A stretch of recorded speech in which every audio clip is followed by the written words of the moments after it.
Mesdemoiselles, mesdames et messieurs, bonjour à toutes, bonjour à tous, bienvenue sur le28.tv.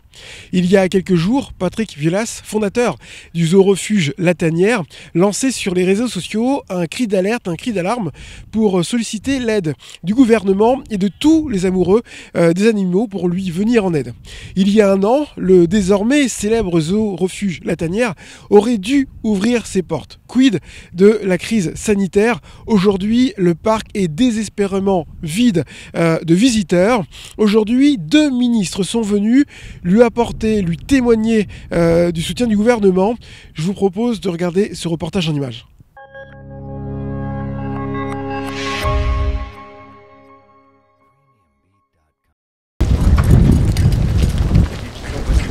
Là, on en a des.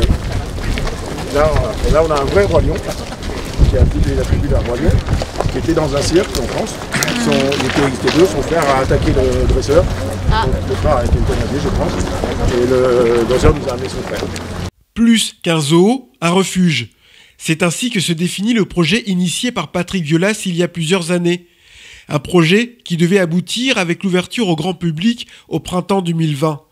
Plusieurs millions d'euros investis sur fonds propres, 52 salariés embauchés, l'ancien homme d'affaires à succès appelle aujourd'hui à l'aide. Non pour sauver une affaire à but non lucratif, mais pour l'aider à entretenir et soigner ces animaux dans l'attente de l'arrivée du public, synonyme d'entrée financière. Plus de 10 000 euros par jour, c'est ce dont a besoin le refuge pour fonctionner.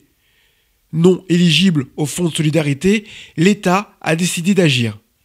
Il y a des établissements comme cet établissement qui sont des établissements qui passent un peu à travers les trous de la raquette parce que pour bénéficier du fonds de solidarité, il fallait avoir un revenu, un chiffre d'affaires important en 2019. Or, cet établissement avait fait son modèle économique sur le fait d'accueillir du public à partir du printemps 2020. Or, au printemps 2020, nous n'avons malheureusement pas pu assister à l'ouverture de l'établissement et donc le modèle économique n'a pas pu fonctionner. Donc on est typiquement dans un établissement qui fait partie de ce qu'on appelle les trous dans la raquette. Mais j'ai voulu montrer aujourd'hui que même les établissements qui sont dans cette situation-là ne doivent pas être laissés de côté et c'est pourquoi encore une fois, sur les fonds du ministère, j'ai décidé de débloquer 360 000 euros que nous allons pouvoir vous fournir pour faire face à l'urgence. Et encore une fois, c'est pour faire face à l'urgence. Alors, M. Violas, il y a quelques jours, vous lanciez un appel à l'aide pour venir en secours à la tanière. Est-ce que vous avez conscience de la sympathie que vous suscitez dans votre combat ? Oui, on le voit, on voit ça parce que les gens nous suivent. Notre vidéo, tous les jours, prend des tours de plus en plus. On doit être entre les différents réseaux sociaux, 1,4 million, 1 500 000 vues. On sait que la Vox Populi est derrière nous. On ne les remerciera jamais assez. On a encore besoin d'eux parce qu'on en reçoit une partie d'aide de l'État, mais qui bien évidemment ne suffit pas. Je sais que ça continue, il faut continuer à se mobiliser. J'en appelle encore aux gens à continuer à se mobiliser.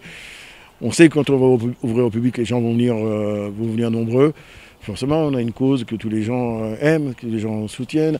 Et j'estime que c'est une chance qu'on a, nous, de pouvoir la réaliser. Mais vous auriez dû ouvrir il y a un an.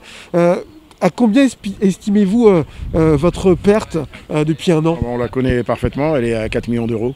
Minimum 4 millions d'euros qu'on n'a pas rentré. Donc l'aide de l'État va emboucher 10%, l'aide du public va emboucher également, et puis on va tâcher de tenir jusqu'à l'ouverture. Oui, il nous manque 4 millions d'euros de rentrée, je ne connais aucune entreprise qui aurait pu tenir comme ça. Et est-ce que cette situation vous empêche de travailler correctement, d'accueillir d'autres animaux ? Est-ce que ça vous ralentit dans votre ambition, dans votre activité ? Oui, forcément, cette situation nous freine. On accueille toujours quand il y a vraiment besoin et qu'il n'y a pas d'autre solution. Mais c'est vrai qu'on est obligé de faire un peu plus attention. Voilà, les animaux qui sont ici sont tous très très bien traités. On n'a pas de problème de nourriture des animaux, ni des soigneurs, ni tout ça. Donc on veut pouvoir continuer ça. Et des fois, peut-être mieux qu'on ait 600 animaux que 650, mais 600 dont on s'occupe bien, même si on rêve d'avoir les... Enfin, pas si on rêve, si on a envie d'avoir les 650. On va dès maintenant se remettre en route. Merci beaucoup. Merci. Comme tous les professionnels impactés par la crise sanitaire, Le zoo-refuge La Tanière espère une seule chose, obtenir rapidement une date d'ouverture.